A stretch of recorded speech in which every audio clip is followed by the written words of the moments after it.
Data drag and drop from Excel to SumiLabel is a quick and easy way to import your information. This video assumes you're already familiar with the basics of SumiLabel. If not, you may wish to review our Intro to SumiLabel video. Open a set file, then open the Excel spreadsheet containing the data.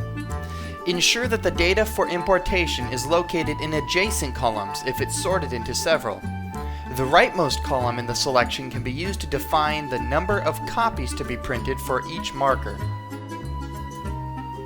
Select the full range of data you wish to import, including the extra column for copies if applicable. Then click the edge of the selection box and drag the selection over to the marker subsection of SumiLabel before releasing the mouse button.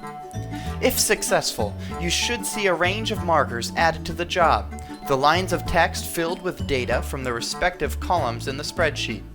Make any final adjustments as necessary, then save and print your markers.